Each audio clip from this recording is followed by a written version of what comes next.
Apa kekuatan konteks sosiokultural di daerah Anda yang sejalan dengan pemikiran Ki Hajar Dewantara? 1. Ritual prosesi Jumat Agung. Salah satu warisan budaya leluhur yang ada di Flores Timur, Taulamaholot, adalah ritual prosesi Jumat Agung.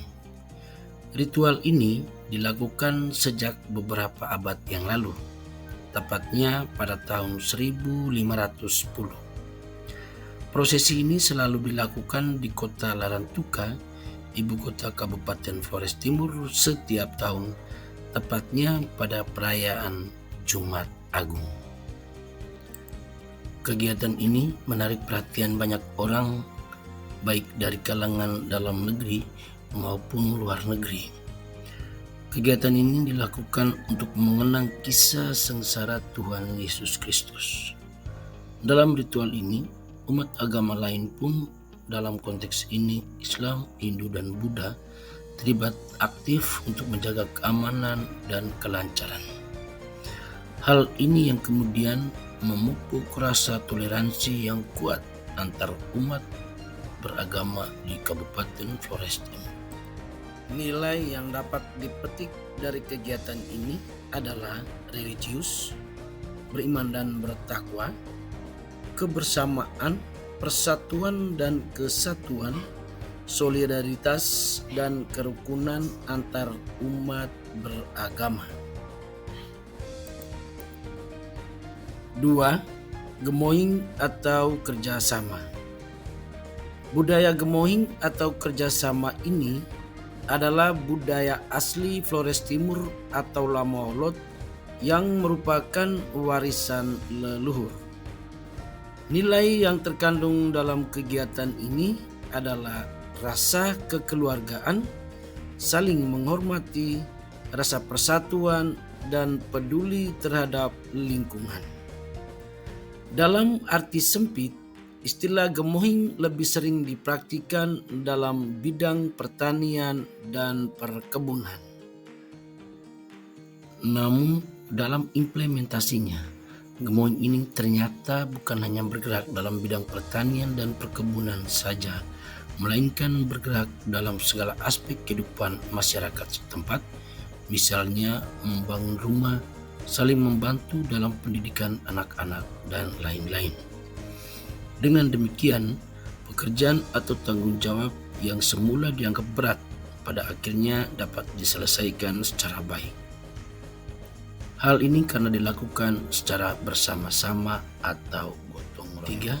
3. Lika Telo atau Tiga Tungku. Warisan budaya yang satu ini berhubungan dengan kawin mawin, bahwa dalam budaya Flores Timur atau Lamaholot, adat perkawinan diatur secara baik. Sebagai contoh, ada suku besar di suatu wilayah atau desa, yaitu suku A, B, dan C. Suku itu yang kemudian menjadi patokan Tiga Tungku atau Lika Telo dimaksud, sementara suku-suku kecil lainnya membaur dengan ketiga suku tersebut. Jika laki-laki suku A mengambil gadis dari suku B, maka laki-laki dari suku B wajib mengambil gadis dari suku C. Sementara laki-laki dari suku C mengambil gadis dari suku A. Hal ini akan berlaku seperti itu dan tidak dibenarkan jika terbalik. Misalkan, karena satu dan lain hal terjadi kesalahan dalam mengambil pasangan, maka hal itu dianggap aib dan tidak diakui secara adat. Dasar inilah yang kemudian membuat orang tua berkewajiban untuk mengarahkan anak-anak mereka ketika hendak memasuki usia remaja agar tidak salah jalan. 4. Hungembaat Tonga Blola, saling menghargai. Budaya Flores Timur atau Lamaholot sangat kental dengan kebiasaan saling menghormati dan menghargai satu sama lain. Yang muda menghargai yang tua, sebaliknya yang tua pun menghargai yang muda. Sering kita jumpai ada dua anak yang dilihat dari usia sama, namun secara generasi atau rang mereka sesungguhnya berbeda. Misalkan, sekalipun usia sama, namun A wajib menyapa B dengan sebutan Nana, Opu, dan lain-lain, atau sebaliknya. Budaya ini sampai saat ini tetap dijaga dan dipelihara secara baik. Saling menghargai di sini juga memiliki makna yang luas, yaitu saling menghargai perbedaan agama. Bahwa di Flores Timur budaya toleransi sangat tinggi.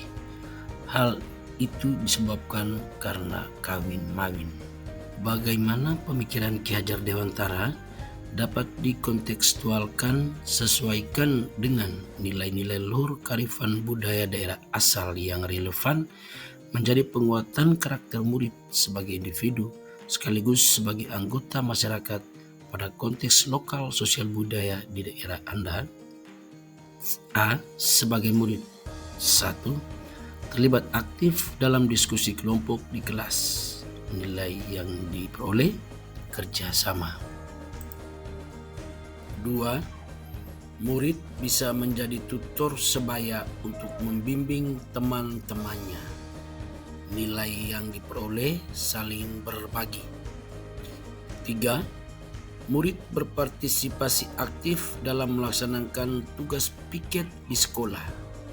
Nilai yang diperoleh disiplin dan tanggung jawab. 4. Murid melaksanakan kegiatan jalan salib di sekolah pada masa prapaskah atau menjelang Paskah. Nilai yang diperoleh beriman dan bertakwa.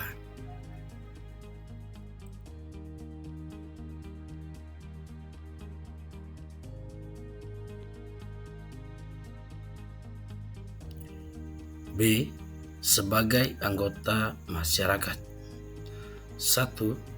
Terlibat aktif dalam organisasi kemasyarakatan seperti Karang Taruna, kegiatan di gereja, dan kegiatan di masjid. Contoh, kegiatan Serikat Kepausan Anak Misioner atau SEKAMI, Serikat Kepausan Anak Remaja atau SEKAR, Orang Muda Katolik atau OMK, Remaja Masjid atau Remas, dan organisasi-organisasi lainnya. 2. Berpartisipasi aktif dalam kegiatan-kegiatan budaya setempat seperti proses pembuatan rumah adat atau nekoke, ritual syukuran panen atau seru padu, ritual pembersihan kampung dari wabah penyakit atau odok kebrok, dan lain-lain. Berikut gambaran kegiatan ritual budaya daerah yang dilakukan oleh masyarakat setempat. Sepakati satu kekuatan pemikiran Ki Hajar Dewantara yang menebalkan laku murid di kelas atau sekolah Anda sesuai dengan konteks lokal sosial budaya di daerah Anda. Budi pekerti. Kami memilih budi pekerti dengan alasan kemajuan dan perkembangan zaman membuat karakter murid mengalami kemunduran. Budi pekerti merupakan tingkah laku atau perbuatan seseorang yang dilakukan secara sadar tanpa ada paksaan dari pihak manapun. Budi pekerti dapat diartikan sebagai perpaduan antara cipta atau kognitif, karsa atau afektif, sehingga menciptakan karya atau psikomotor. Dari kegiatan tersebut dapat melatih pendidikan sosial dan karakter yang baik bagi seorang anak. Bahwa dengan perkembangan zaman yang semakin modern ini, sadar atau tidak, budi pekerti yang dimiliki oleh seseorang, dalam hal ini peserta didik, mengalami kemunduran. Oleh karena karakter peserta didik mengalami pergeseran, maka pendidikan karakter menjadi sesuatu yang mutlak untuk diajarkan di dunia pendidikan. Sehingga proses pendidikan bisa menghasilkan generasi yang cerdas secara intelektual serta spiritual.